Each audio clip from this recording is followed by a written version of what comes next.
baru aja beli jam baru. Wah, kelihatan ya. Sebenarnya belinya nggak jauh, cuman di Singapura. Cuman ya, Ini oke lah. nih yang dinamakan flexing.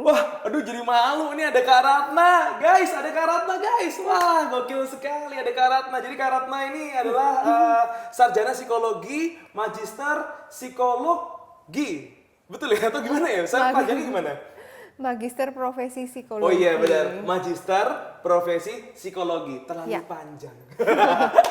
Luar biasa. Halo Kak Rata, Ya. gimana kabar? Baik, ya? Baik. Wah luar biasa, akhirnya ya ketemu lagi bersama dengan pemirsa. Dan di sini ada Faras Ardiana selaku pembawa acara di Bincang Sehat. Dan pastinya juga kita bakal ngobrol-ngobrol soal kesehatan yang nggak banyak orang obrolin.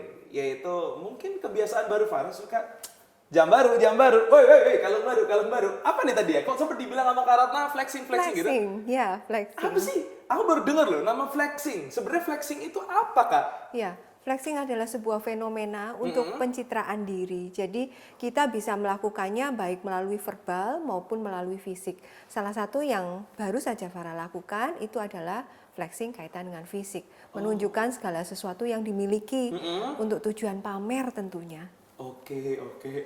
Berarti itu tadi masuknya ke flexing. Yes. Pamer. Yes. Ya, mungkin kita dulu beberapa waktu yang lalu sempat dengar istilah-istilah cuman pamer, Ya. riak loh, sombong. Ya. Nah, yang nama flexing ini itu kayak baru aja gitu, baru-baru muncul ke permukaan. Sebenarnya flexing ini awal mulanya kenapa kok jadi istilah flexing itu dari mana sih sebenarnya korelasinya, Kak? Ya, sebetulnya ini bukan istilah baru. Karena dari tahun 1990 ini istilah ini sudah mulai muncul, terutama flexing ini dari kata flex yang artinya pamer. Jadi biasanya dipakai oleh para slang untuk menunjukkan pamernya mereka seperti itu. Oh iya bener-bener, apalagi sekarang kan banyak ya yang kalau kita lihat di sosmed tuh pamer-pamer, Ya, sukanya ya. beli mobil baru ya kan, pamer-pamer mungkin ada punya apa baru, tapi kebanyakan yang Faras lihat itu rata-rata pamernya di sosial media, di dunia maya lah, dimana kita mungkin cuma ngeliat foto gitu ya. Kita ngeliat kemewahan-kemewahan yang mungkin banyak disajikan itu biasanya di sosial media. Nah cuman kalau di real life atau dunia nyata itu yang Faras nggak ngerti. Sebenarnya nih kalau kita ngomongin flexing itu apakah cuma ada di dunia maya atau juga ada nih di dunia nyata, Kak? Iya, dua-duanya ada. Oh, ada. Hanya saja karena kebetulan kita sekarang lebih minded dengan media sosial kita, sehingga nampak bahwa sepertinya boomingnya hanya di media sosial. Di dunia nyata tidak ada, padahal sebetulnya tetap ada. Oke, Gitu. tetap ada juga berarti. Iya. Ya? Tapi bedanya apa? Kayak ngomongin flexing, terus apa pamer, terus kayak mungkin apakah cuma sekedar beda istilah atau juga beda dari segi definisi? Flexing apa, pamer apa, atau mungkin sombong apa? Itu gimana sih sebenarnya, beda atau sama atau gimana? Iya, jadi ketiganya itu saling berkorelasi karena Oke. flexing sendiri itu kan menunjukkan bahwa adanya keinginan kita untuk pamer terhadap apa yang kita miliki. Kemudian kalau ada tujuan lain sih sebenarnya, salah satunya adalah karena kita juga ingin membuat orang percaya bahwa apa yang kita miliki itu nyata gitu ya. Jadi kalau di dunia marketing itu sangat diperlukan karena kenapa? Tentunya orang akan membeli produk kita kalau kita bisa menunjukkan bahwa itu berkorelasi secara positif untuk eksistensi dirinya. Untuk begitu. eksistensi, Betul. ibaratnya kayak branding, bener nggak kalau Yes, ngomongin branding itu betul. lebih ke kredibilitas, betul? Ya, ya. Oke, berarti itu masuknya kalau ke ranah positif. Ya. Tapi kalau misal tadi sama flexing sendiri, sama sombong, sama pamer, itu adalah ketiga hal yang sama Ya. kah? Atau cuman ya ini negatifnya, itu positifnya? Ya, ada memang ke arah negatifnya. Salah satunya karena kita menjadi berusaha untuk memenuhi apa yang diminta oleh publik. Kelihatan bahwa orang yang lain punya A gitu ya. Jadi saya juga berharap kalau saya punya A, maka bisa jadi saya sebahagia mereka begitu loh. Jadi itu yang kita bayangin gitu ya. Padahal belum tentu.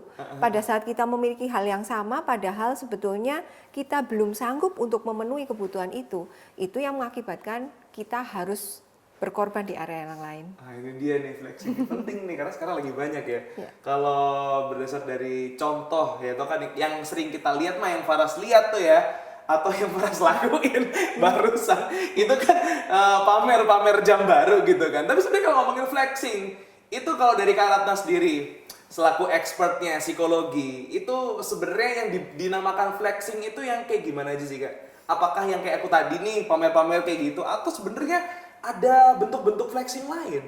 Ya, jadi memang seperti yang tadi saya katakan, kalau bentuknya fisik itu lebih menunjukkan tentang apa yang dia miliki. Tetapi kalau verbal itu lebih ke arah meyakinkan orang-orang di sekitarnya bahwa dia memang sehebat yang dia katakan begitu. Tapi walaupun belum tentu. Dan itu yang biasanya dipakai oleh para marketing untuk mempersuasi para pembelinya, termasuk diantaranya untuk masalah investasi yang sering naik tren sekarang. Ini investasi, ya berarti banyak ya emang rujukannya ke sana ya. Nanti kita bakal ngobrol lagi nih bareng sama Kak Ratna soal investasi, terus hubungannya apa sama flexing. Ini kan kayak apa gitu loh ya, karena sekarang juga lagi hype nih ceritanya ya. Jadi nanti kita bakal bahas lagi. Pastikan Anda buat tetap di sini bareng sama Faras dan juga bareng sama Kak Ratna cuma di Bincang Sehat.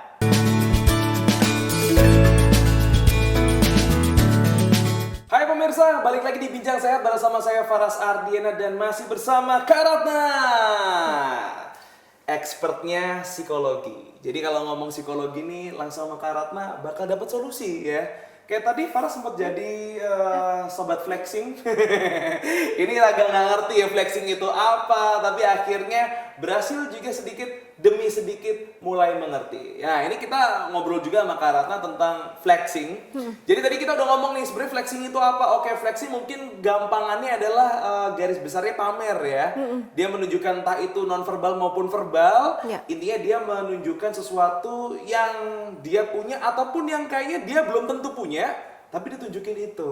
Betul. Ya ibaratnya kayak sombong ya, lebih ke itu tadi kalau kita ngomongin negatifnya, tapi ada beberapa hal-hal yang berkaitan dengan positif ya, betul Kak ya. Nah, ini nih yang aku juga mau tanyain, sebenarnya motif atau kenapa sih ini orang-orang pada flexing, motifnya tuh apa yang diharapin dari perbuatan flexing ini? Coba kalau dari Kak Ratna. Iya, salah satunya adalah eksistensi diri. Siapa sih yang nggak ingin kalau diri kita diakui keberadaannya oleh orang lain? Setuju. Gitu ya. Dengan demikian, kadangkala kita melupakan bahwa sebetulnya kebutuhan dasar hidup kita itu kan banyak. Kalau kita pernah melihat ada teori kebutuhan dasar Maslow, salah satunya adalah yang paling tinggi yaitu aktualisasi diri. Oh iya benar. Ya, flexing itu sebenarnya di area yang itu. Oke. Kalau dalam Maslow kan menceritakan bahwa kebutuhan dasar itu harus terpenuhi dulu, baru kemudian naik ke arah yang tertinggi itu. Gitu ya. Tetapi dalam perjalanannya yang sekarang kita tidak bisa seperti itu. Kadangkala manusia modern ini lompat kebutuhannya, sehingga belum terpenuhi rasa aman, belum terpenuhi adanya kebutuhan untuk bisa kebutuhan premier belum tentu, tetapi malah justru kebutuhan aktualisasi diri yang mereka utamakan. Salah satunya karena tuntutan media sosial dan keinginan untuk diakui oleh lingkungan sekitar. Itu menjadi penyebab utamanya. Iya, apalagi kalau di sosial media ya Kak ya. Ini kayak kita buka sosmed bentar aja udah ada yang pamer ini baru, pamer itu baru. Sebenarnya kita nggak pengen kayak masuk ke dalam itu lingkaran, cuma jadi kok panas ya. Kok ada rasa-rasa panas ya, kok ingin juga ya itu. Betul. Nah itulah yang mengakibatkan kondisi flexing. Sebetulnya saat kita berusaha untuk menunjukkan apa yang memang kita miliki, itu tidak menjadi flexing pada saat kemudian kita tidak menonjolkan apa yang kita tidak punya. Saya nggak punya mobil Mini Cooper misalnya, tetapi saya foto di belakangnya mobil Mini Cooper dan seolah-olah saya masuk untuk nyetir di dalamnya. Itu flexing. Itu flexing. Tetapi kalau saya menunjukkan bahwa saya nyetir di mobil Mini Cooper yang memang itu adalah milik saya, itu bukan flexing. Nah ini yang tapi yang menjadi catatan juga bahwa bagaimana saya memiliki mobil itu menjadi catatan tersendiri. Apakah itu karena memang saya sudah mampu atau saya sengaja memaksakan diri untuk memampukan dan saya melupakan kebutuhan saya yang lain.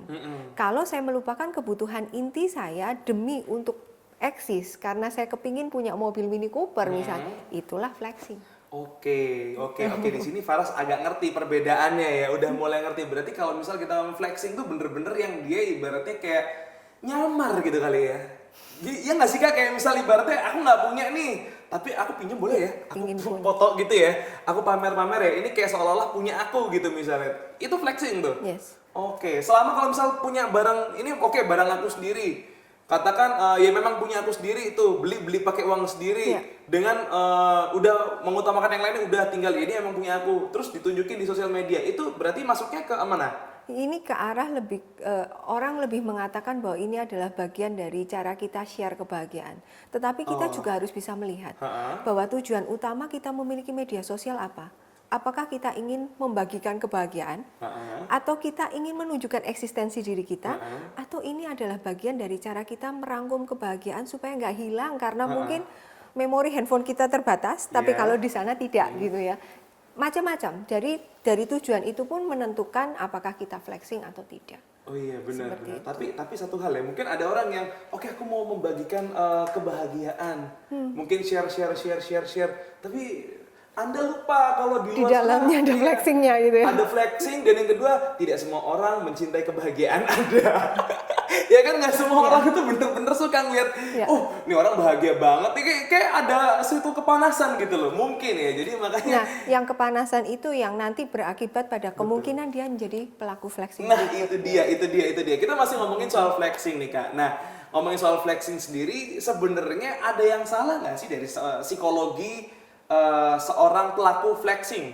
Apakah dia emang kelainan? Apakah dia normal-normal aja, cuman kayak sifatnya kayak gitu, atau kayak gimana kalau dari Kakak sendiri? Ya, sebetulnya kalau mau dikatakan abnormal itu juga belum bisa gitu ya, karena umumnya mereka itu masih gabungan gitu ya. Ada yang menyebutnya bahwa mereka tuh kurang perhatian, sehingga kita menamakan dalam bahasa psikologi itu kepribadian yang historik gitu ya, atau kepribadian narsistik yang memang menunjukkan bahwa saya kepingin eksis nih di depan orang dan nggak mau nunjukin yang jelek-jeleknya, tapi menunjukkan kesempurnaan dan minta diperhatikan gitu ya.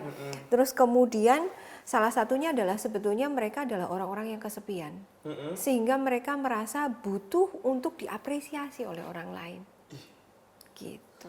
Itu masalah. Beberapanya relate sama aku. Bahaya ya. Bahaya.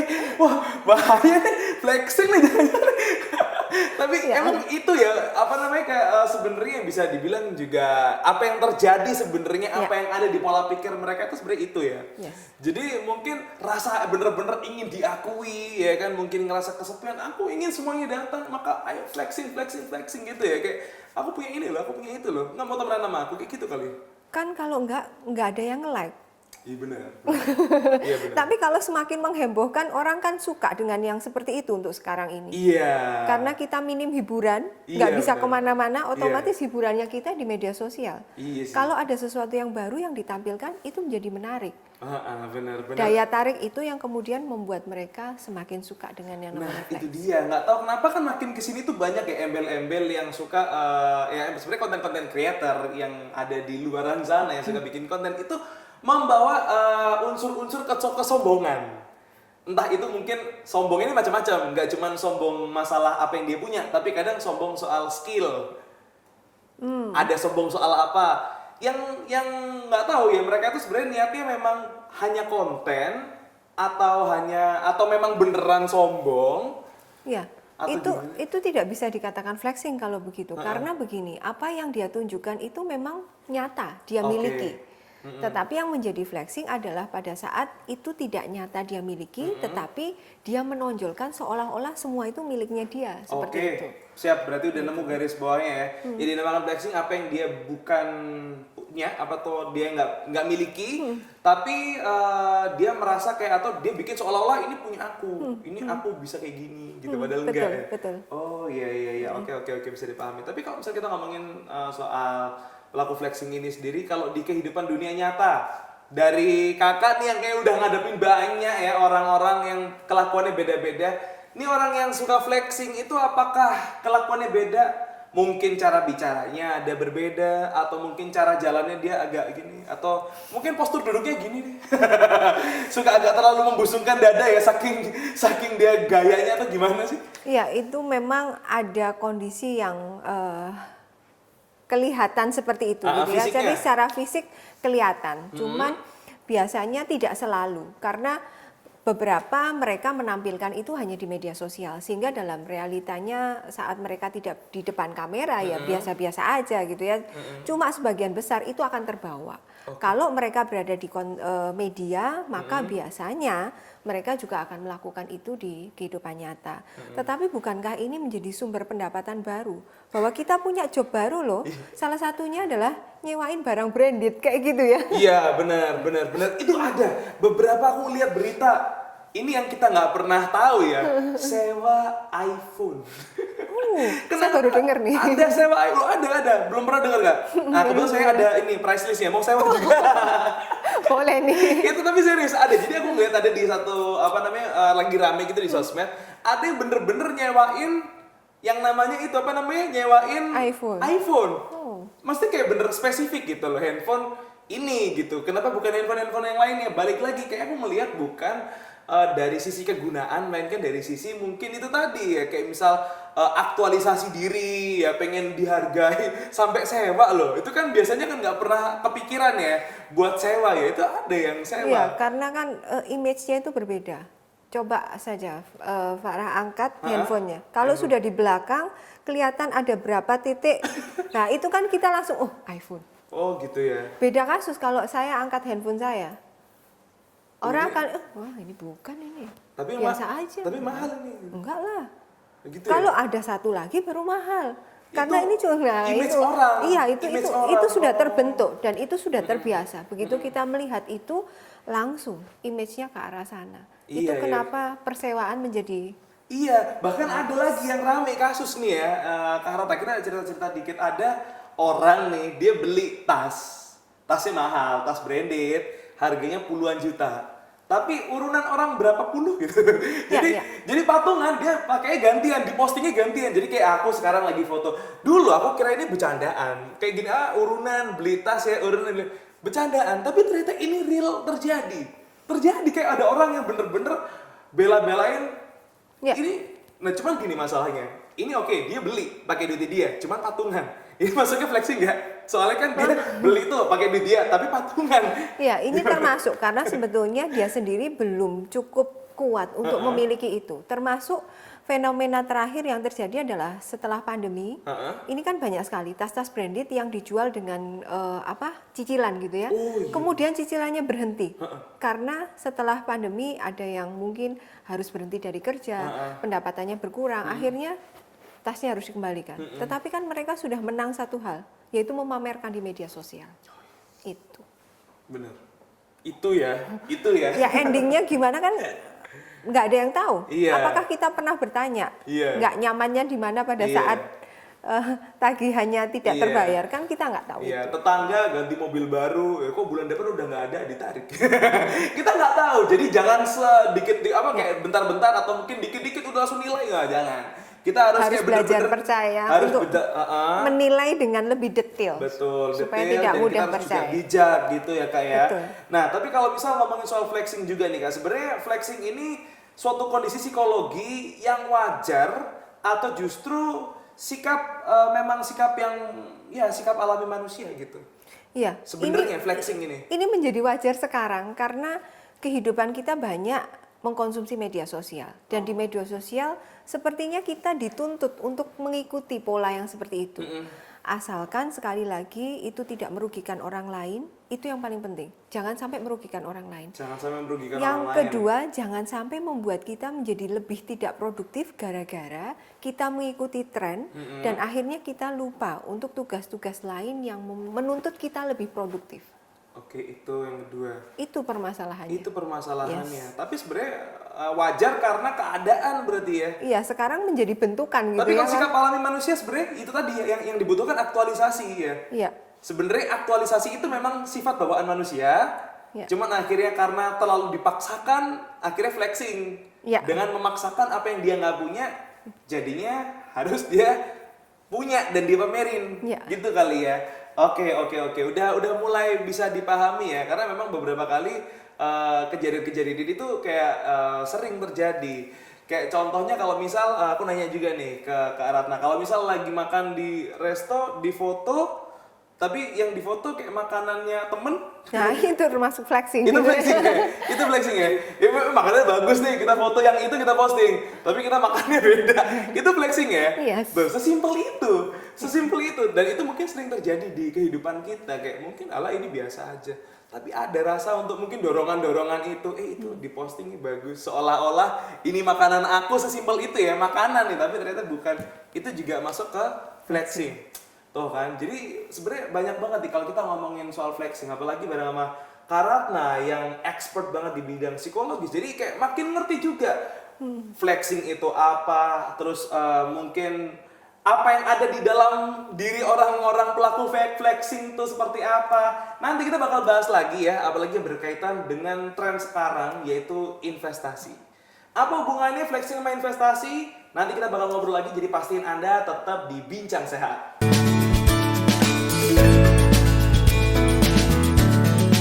Hai pemirsa, masih bareng sama Faras Flexing Ardiana. Nggak berani macam-macam ya. Di sini udah ada pakar atau bisa dibilang expertnya psikologi, yaitu ada Kak Ratna. Masih duduk anteng nih sama Faras ya, kita ngobrol-ngobrol soal flexing. Nah itu dia. Sebenarnya gini Kak, aku tuh beberapa kali kayak suka ngeliatin sosial media gitu kan. Ya hampir kebanyakan entah teman atau mungkin ada nih ya, random aja aku ngeliat, nih anak umurnya muda banget ya, kayak seumuranku atau lebih muda. Dia udah bisa punya ini, dia udah punya mobil sendiri, punya rumah mewah lagi, bukan cuma sekedar rumah. Terus dia udah kayak hebat banget. Nah, ini aku nggak ngerti sebenarnya dia itu basicnya memang seperti itu atau enggak. Tapi yang aku lihat di sosial media, kayaknya dia udah punya semuanya. Nah, ini sebenarnya sejujurnya bikin aku tuh kayak insecure gitu loh. Hopeless gitu ya? Iya, jadi kayak aku ngerasa gagal nih gagal nih jadi manusia nih kayaknya nih, kok dia udah bisa punya semuanya ya, dia punya rumah, dia punya mobil, bahkan apapun yang aku nggak punya dia udah kayak sukses banget. Itu yang akhirnya bikin aku insecure, kayak kayaknya gagal nih aku nih jadi orang nih, nggak bisa ini nggak bisa itu. Akhirnya mencari cara untuk gimana bisa punya apa yang kayak orang ini punya gitu. Tapi nggak ngerti dengan jalan yang bener atau salah, kadang kayak buta aja. Kita ngelihat yang penting harus bisa kayak orang itu. Ya. Dia orang bisa kayak punya ini, punya itu di usia muda. Itu gimana Kak? Ya, kadangkala kita lupa bahwa sebetulnya setiap orang punya latar belakang yang berbeda. Kapan dia mulai berusaha, bagaimana latar belakang keluarganya, seberapa keluarganya support secara ekonomi pada dia yang membuat dia mampu untuk mengembangkan diri sampai ke tahapan ini yang kita lupa. Sehingga yang kita lihat di media sosial itu adalah capture sesuatu yang semuanya bentuknya adalah kesuksesan. Kita lupa bagaimana dia berjuang untuk sampai ke tahapan itu. Sehingga itu pula yang sering kali membuat kita stres. Kenapa kelihatannya saya sudah berusaha setengah mati nih, banting tulang gitu ya, sampai nggak tidur. Kenapa kok belum sampai ke tahapan itu? Kita lupa, dia mulainya kapan? Kita mulainya kapan? Kita lupa itu. Dan seberapa banyak yang kemudian dia upayakan untuk usahanya sampai dengan hari ini. Itu yang sering kali kita skip, kita berharapnya sama persis langsung di level itu. Itu yang keliru. Karena itu membuat kita semakin tidak tahu apa yang menjadi goal utama hidup kita. Karena kita semua kan punya goal masing-masing dong. Oh, jadi nggak bisa ya aku kalau misal aku dengan yang sekarang melihat goal di orang itu tuh nggak bisa. Sebetulnya boleh, tetapi pertanyaannya adalah kita sekarang ada di tahapan mana? Itu. Karena goal kan tetap harus punya syarat. Salah satunya bahwa kalaupun syarat itu adalah kita harus memiliki tantangan, tantangan itu jangan jauh-jauh dari apa yang kita sudah miliki sekarang. Kalau terlampau jauh, maka kita bisa mengulur waktunya untuk pencapaian goal atau kita turunkan dulu pelan-pelan. Sehingga pada saat ada satu step yang sudah dicapai, kita lebih pede nih, ternyata itu bisa dicapai, maka lebih mudah untuk naik ke step berikutnya. Tetapi kalau step itu tidak dilalui, kita langsung lompat, endingnya stres itu yang terjadi. Iya bener. Jadi kita nggak ngelihat step-stepnya, tahu-tahu ngelihat ini orang udah punya rumah, kita harus punya rumah. Yes. Gimana caranya bro? Nggak ngerti step-stepnya ya, akhirnya stres. Yeah. Insecure di mana-mana ya, update story galau di mana-mana ya. Itu memang kadang kayak ngerasa gagal tuh dari situ ya, ketidaktahuan kita buat bisa menguasai sebenarnya kayak ini harus gimana itu lebih ya Kak ya. Oke. Tapi kalau aku berdasar juga ngelihat orang-orang yang itu tadi yang udah punya semuanya di usia muda, itu aku lihat-liatin kan, ternyata dia bagiin cara untuk mencapai kesuksesan yang dia punya. Aku ngerasa kayak wah apakah ini jalan ninjaku? Aku ngeliat, ini keren nih, ada caranya. Ternyata dia ngajakin untuk berinvestasi.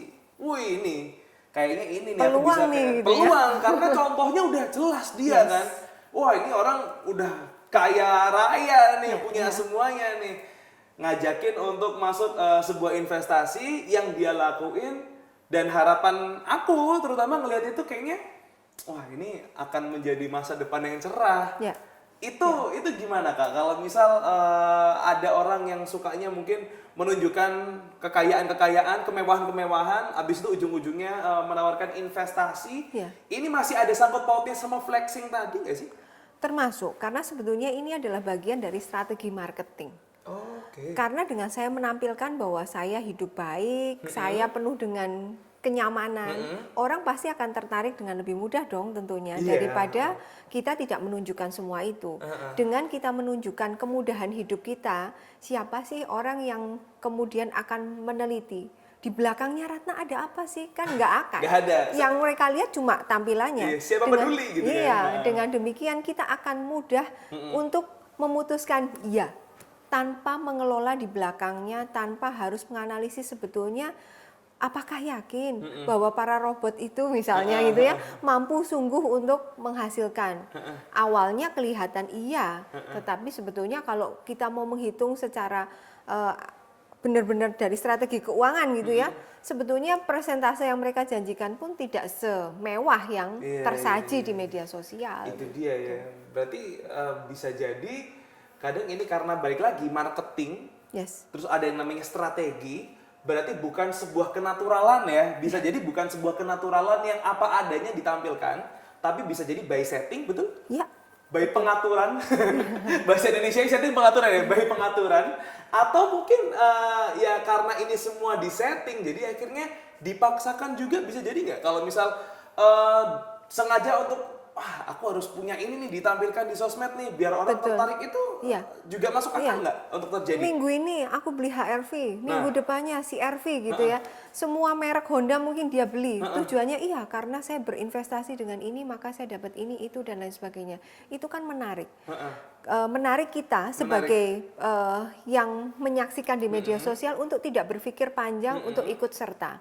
Ya ini adalah bagian dari pola psikologisnya kita juga bahwa kita menjadi mudah percaya saat kita melihat adanya bukti. Walaupun akhirnya pada saat itu terjadi kita tidak coba untuk mengelola dengan lebih detail apakah itu memang benar atau itu hanya semata-mata tampilan saja. Oke, berarti gini, kalau dari Kak Ratna yang expert banget di bidang psikologi, sebenarnya apa yang harus dicermati Kak? Kalau misal ada seperti itu ya, sebenarnya sebagai kita nih, kadang tuh kan suka kayak halu aja ya.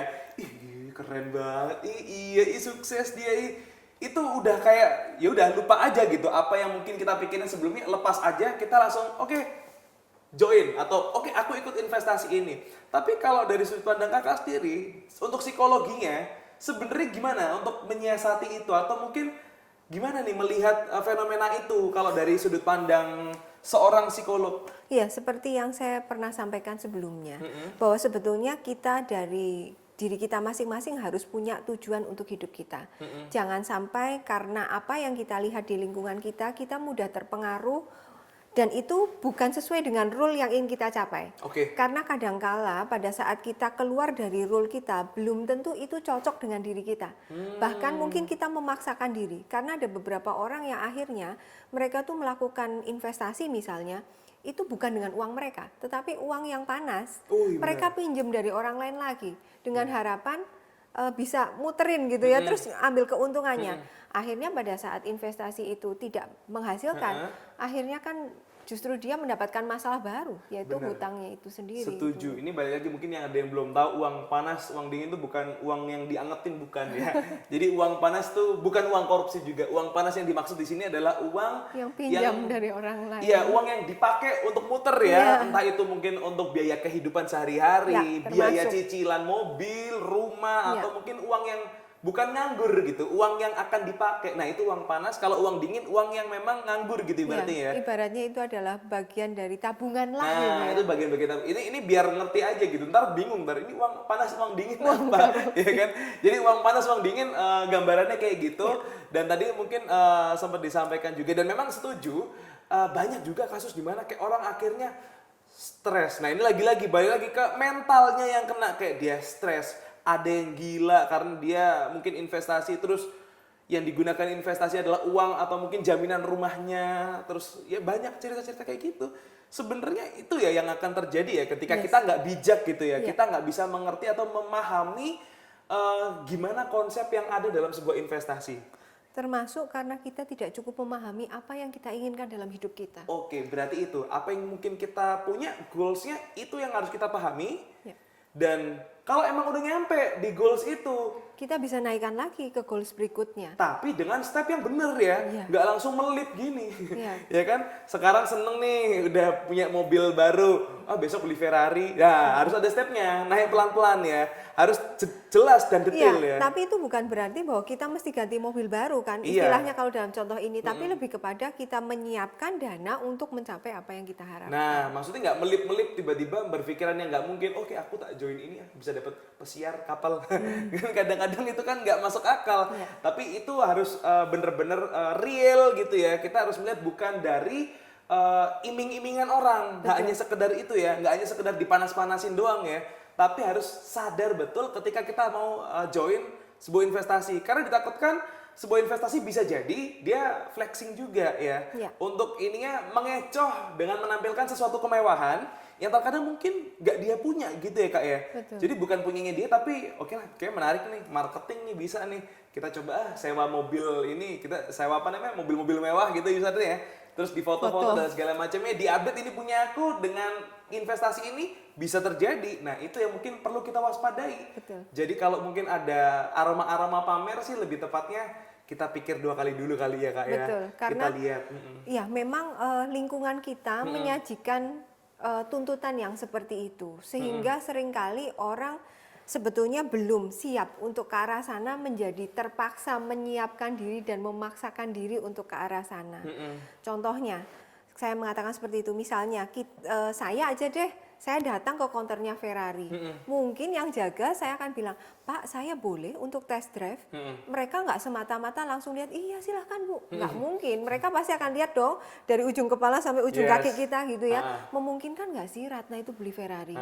Kalau mereka merasa, aduh cuma pakai sandal jepit Ratnanya, nggak mungkin rasanya gitu ya. Pasti merekanya juga kadangkala sikapnya itu jadi tidak baik pada kita. Tuntutan dari masyarakat itu yang sebetulnya juga mendorong orang-orang di era sekarang itu menjadi lebih flexing. Iya, bener-bener harus beli jam mahal biar supaya dihargai. Kalau belum Rolex belum rasa srek gitu. Handphonenya harus yang kameranya 3, kalau nggak gitu nggak dihargain. Ya itu terjadi ya, padahal beli ini handphone yang kameranya 3 sampai nyicil-nyicil. Itu kan berarti kan menandakan bahwa ketidakmampuan yang dipaksakan ujung-ujungnya ya itu tadi ya justru malah bikin kita sebenarnya hidup di ketidakenakan ya. Aslinya tuh kayak gitu ya. Dilihat orang mah kelihatan mewah, tapi kalau dilihat aslinya kayak begitu ya bahayanya ya. Oke. Tapi kalau ngomongin soal tadi sedikit aja soal psikologi dari pelakunya ya, pelaku yang ngajakin tadi maupun si korban itu kalau dari sudut pandang Kak Ratna sendiri ada keanehan juga nggak sih Kak? Maksudnya mereka yang ngajakin dan mereka yang menjadi korban itu juga sebenarnya terdampak secara psikologinya juga nggak? Oh iya, yang pasti mereka pasti terdampak karena baik pelaku maupun korban, mereka sama-sama sebetulnya punya satu tujuan, yaitu untuk bisa membuat citra dirinya lebih positif. Tetapi pada saat itu terjadi penyesalan, ketidaknyamanan, termasuk membodohkan diri sendiri gitu ya, merasa kita kok bodoh banget sih ikut itu gitu, itu menjadi terjadi gitu ya, sampai ada kondisi depresi gitu ya, karena stresnya tidak bisa diatasi, apalagi karena tuntutan misalnya ternyata di lingkungan dia juga harus menyelesaikan tanggung jawab tertentu, otomatis itu akan masuk ke ranah depresi. Bahkan ada yang sampai mengalami gangguan jiwa yang lebih berat, salah satunya skizofrenia, seperti itu. Sorry, apa tadi nama istilahnya, Kak? Skizofrenia. Skizofrenia. Ya, Boleh sedikit apa itu? Mungkin paling gampangnya adalah Gampangnya kalau aja, garis besar ya? Anda lihat teman-teman yang di Menur itu kebanyakan mereka berada di kondisi yang tidak sehat secara mental yang namanya skizofrenia. Karena depresi? Bahasa awamnya gila begitu. Oke. Dan itu adalah yang ya jangan sampai terjadi Gangguan di kita jiwa, ya, gangguan jiwa itu jangan sampai terjadi, dan itu balik lagi ada penyebabnya biasanya ya, penyebab-penyebab di mana kenapa itu bisa terjadi. Betul. Salah satunya adalah mungkin penyesalan yang muncul di belakang. Makanya ini loh, biar nggak, ya emang banyak yang bilang gitu, penyesalan di belakang. Kalau di awal pendaftaran ya kita udah tahu, makanya biar Anda juga nggak keblowo ini ya, nggak masuk juga ke dalam penyesalan. Lebih tepatnya mulai sekarang lebih bijak untuk menentukan gitu ya, kira-kira ini perlu nggak, ini nggak. Karena mungkin ya kalau tadi kita ngomongin soal mental dan kita lihat psikologi, ya ruginya memang hanya di insecure-nya. Tapi kalau udah ngomongin duit nih, ada investasi, penyesalannya bisa lebih panjang lagi. Nah itu yang kadang Anda harus hati-hati. Gitu Kak ya? Dan pada saat tidak sehat jiwa, tentunya kondisi itu akan mempengaruhi produktivitas kita secara keseluruhan. Tuh kan, jadi kenanya kemana-mana. Nanti kita bakal ngobrol lagi sama Kak Ratna ya, terkait dengan psikologi dan juga masih ngobrolin soal flexing. Masih di sini, di Bincang Sehat.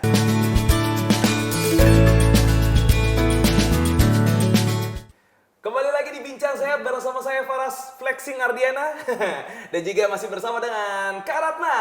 Gimana Kak Ratna? Kita udah ngobrol banyak soal flexing.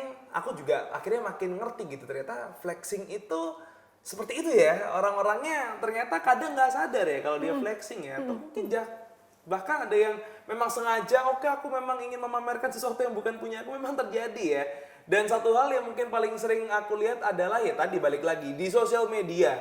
Ini banyak influencer-influencer yang entah sengaja atau by setting, marketing, dia sambil juga menawarkan investasi atau mungkin menawarkan sebuah bentuk sebuah bentuk pekerjaan, kayak contohnya yang lagi rame trading. Nah, ini kebanyakan nih kayak yang paling sering pamer-pamer tuh influencer-influencer trading. Nah, ini gimana nih kalau menurut Kakak nih? Iya, karena segala sesuatu yang dicapai dengan mudah, tanpa upaya yang susah gitu ya, tanpa upaya yang keras, itu adalah sesuatu yang menyenangkan. Itu kenapa kita biasanya lebih tertarik ke arah sana.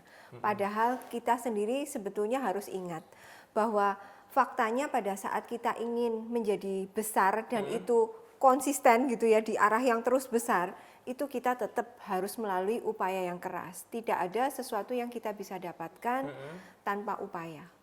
Itu yang dilakukan oleh para kita cari yang effortless biasanya ya, yang paling bisa leyeh-leyeh doang nih di rumah nih, duit jalannya duit masuk itu yang dipamerin biasanya, kayak caranya kita ngeliat ternyata gitu gampangnya ya. Betul. Nah ini loh, kadang-kala memang kalau kita ngomongin soal tadi ya, balik sedikit ngomongin soal trading, banyak orang yang ya kalah, banyak yang loss, kehilangan uangnya, tapi nggak sedikit yang dari mereka itu mau coba lagi, mau untuk terus. Sebenarnya gimana kalau dari sudut pandang seorang psikologi, ini adalah sebuah keanehan yang terjadi ya, ini tuh emang kelainannya manusia atau ngebugnya manusia atau gimana? Sekali lagi karena ada kenikmatan. Siapa tahu yang kemarin memang gagal dan yang ini tidak. Sehingga siapa tahu lagi yang kemarin itu bisa menutupi yang sekarang.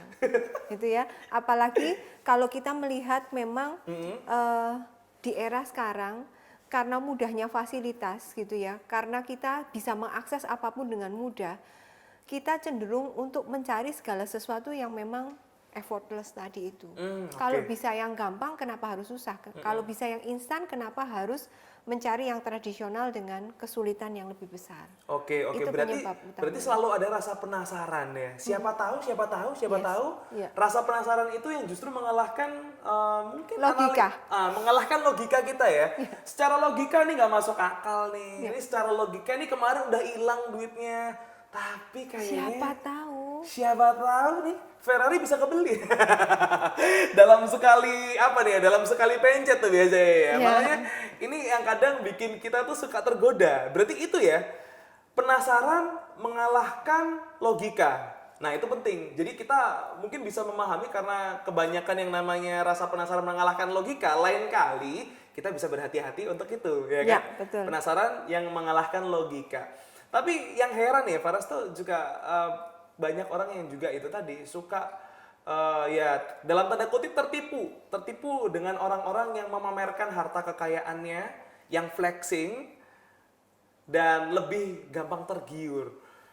Selain tadi effortless yang suka apa yang memang digandrungi atau mungkin yang paling disukai dan diminati orang-orang, tapi kalau misal ketertarikan akan konten-konten yang berbau dengan flexing itu sebenarnya gimana Kak kalau menurut pandangan Kak Ratna? Iya, sebetulnya itu adalah hal yang umum. Sama persis kalau dulu kita selalu escape dengan apa sih, nonton sinetron gitu mungkin ya, telenovela.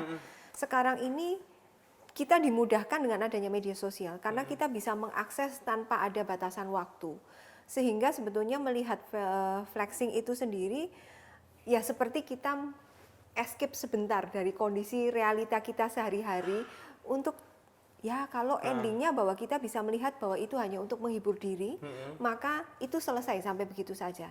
Tetapi kalau kemudian kita menjadi punya keinginan lebih, salah satunya meniru perilaku itu yang sebetulnya disayangkan. Berarti kita belum sampai ke tahap analisa yang mendetil bahwa apakah itu sungguh bermanfaat atau apakah memang itu real bisa untuk kita raih atau yang ditampilkan hanya permukaan yang indah saja, sedangkan dalamnya sebetulnya tidak demikian. Iya, bener ya. Jadi emang kadang tuh kita kayak dibawa untuk melepaskan kehidupan sejenak gitu. Ya.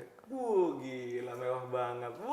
Bisa gini, bisa gitu. Kita kadang dibuai ya. Jadi akhirnya menikmati. Ya. Konten flexing mungkin kayak ya tadi ya, kayak nonton-nonton sinetron gitu ya, sama hiburannya ya.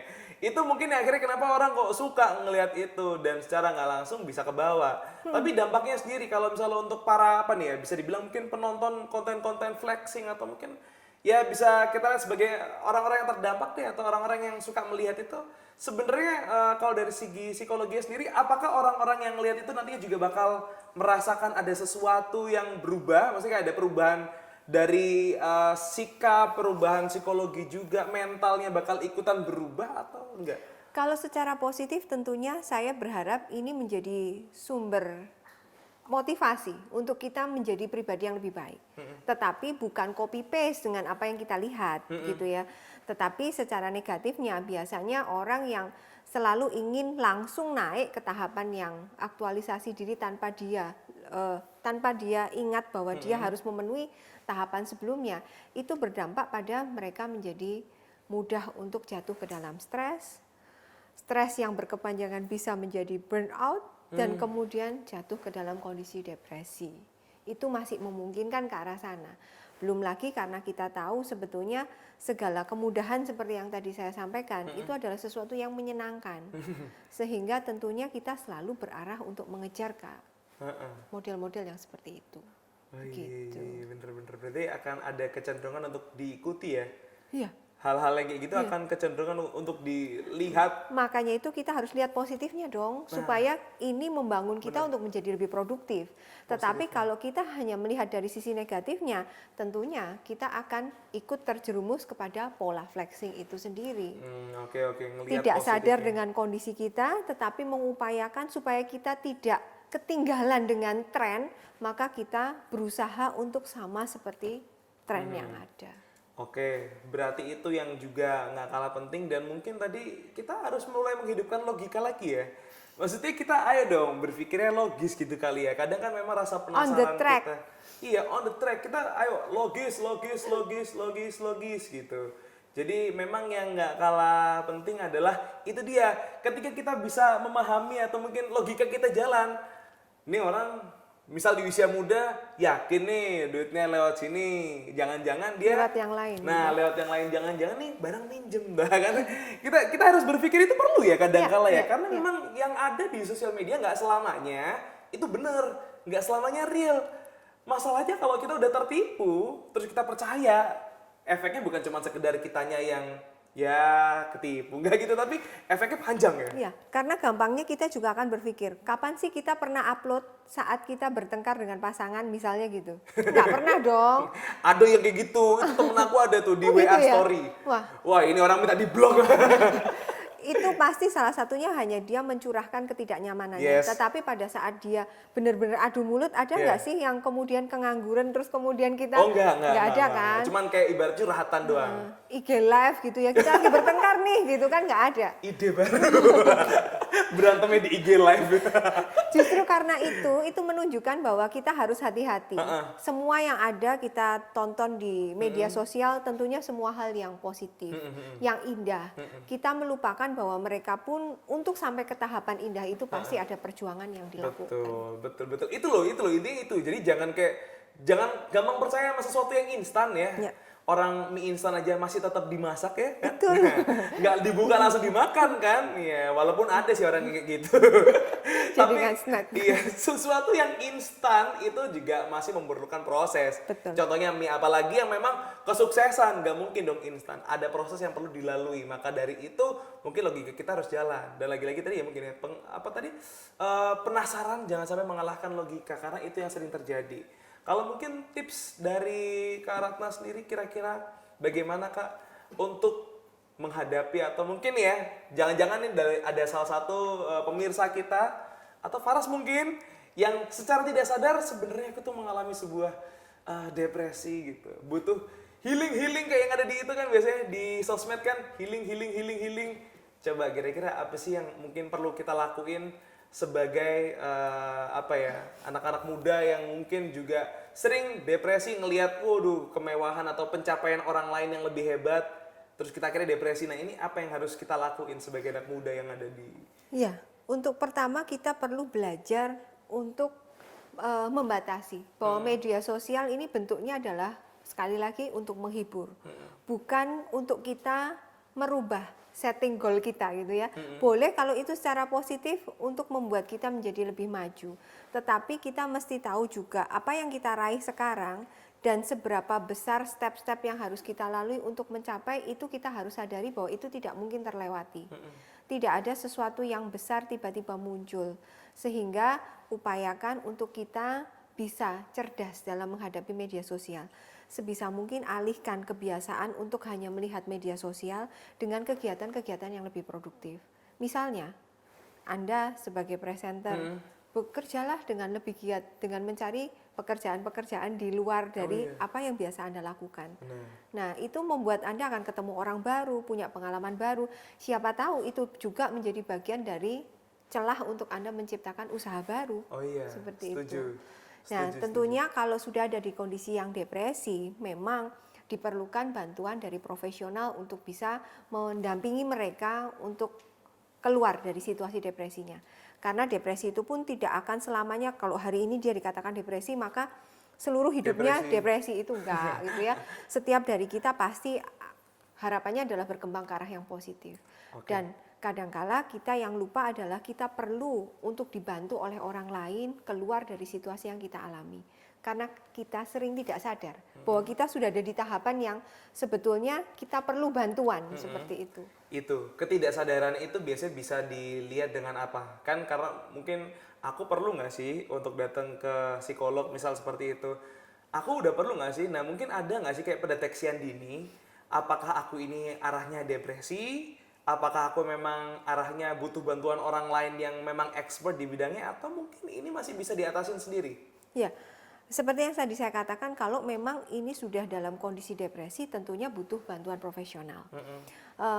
Yang pasti adalah pada saat kita sudah merasa bahwa kita tidak nyaman dengan diri kita mencoba segala cara untuk keluar dari ketidaknyamanan, tetapi kita belum menemukannya, itu adalah sinyal untuk kita mencari bantuan. Seperti itu. Kayak udah buntu ya? Iya, aku karena lebih baik kita mencari bantuan di awal daripada kita harus mencari kita berada di kondisi yang sudah terpuruk baru kita mencari bantuan. Ada? Ada. Banyak. Dan lebih susah kalau kita sudah di kondisi terpuruk. Karena untuk keluar butuh effort yang lebih besar. Itu kenapa kesehatan mental itu adalah bukan sesuatu yang mahal lagi, tetapi ini adalah sesuatu yang kita bisa akses kapanpun dan jangan malu untuk mencari bantuan. Oke, kalau gitu mungkin apa nih kira-kira pesan terakhir buat pemirsa yang ada di rumah yang juga mungkin sekarang juga ya kesehatan mental siapa tahu lagi gemeratak di luar sana. Tapi kira-kira apa yang mungkin perlu untuk disampaikan untuk menjaga kesehatan mental kita biar supaya nggak depresi, biar kita juga semakin mengenal diri sendiri, mungkin gimana, boleh disampaikan nggak? Ya, tentunya kita harus belajar untuk bisa mencintai diri sendiri. Kita mengenal diri kita itu adalah bagian dari cara kita mencintai diri sendiri. Saat kita bisa mencintai diri sendiri, kita tahu apa yang kita inginkan dalam hidup kita. Sehingga apapun yang terjadi di lingkungan sekitar kita, itu kita tidak dengan mudah untuk mengadopsi. Tetapi karena kita tahu bahwa kita mau mengarah kemana dan ingin seperti apa, itu akan mengurangi tindakan yang namanya flexing, ataupun termasuk kita berharap bahwa segala sesuatu itu hadir dengan sendirinya tanpa upaya gitu ya, itu.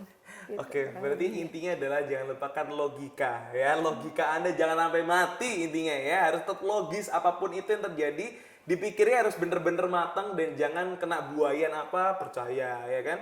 Kena ditunjukin pamer apa, percaya. Berarti itu ya intinya ya. Ya, sesuai dengan apa yang menjadi fokus hidup kita. Itu yang harus Sesuai dengan track yang udah kita susun dari awal. Bikin planning gitu ya, semuanya tertata. Dan udah fokus dengan apa yang kita planningkan. Jangan ngelihat orang lain mulu, lihat planning kita sendiri. Ya. Gitu ya Kak ya. Oke, terima kasih Kak Ratna, luar biasa. Ternyata kita udah ngobrol panjang banget tentang flexing, terus ada investasi, banyak hal yang ujung-ujungnya memang balik lagi ke diri kita sendiri ya. Kesehatan mental itu perlu. Ya. Jadi bukan menjadi suatu yang mahal, tapi menjadi suatu kepentingan. Bahkan ini adalah suatu dasar ya, kesehatan mental yang perlu juga kita jaga untuk terhindar dari depresi dan segala macam kelainan-kelainan yang lainnya. Makanya kita harus mulai berpikir positif dan memberikan vibe-vibe positif ke depannya. Ya. Oke, kalau gitu Kak Ratna terima kasih banyak Terima atas kasih. waktunya. Luar biasa nih sharing pada hari ini di Bincang Sehat. Dan untuk Anda juga ya pemirsa di rumah, jangan untuk skip kemana-mana karena beberapa waktu ke depan nanti bakal ada episode-episode lain dari Bincang Sehat di mana Faras bakal juga ngobrol bersama dengan dokter ataupun bersama dengan expert di bidangnya dan kita bakal ngomongin soal kesehatan. Apapun itu, pastinya jangan sampai skip di Bincang Sehat.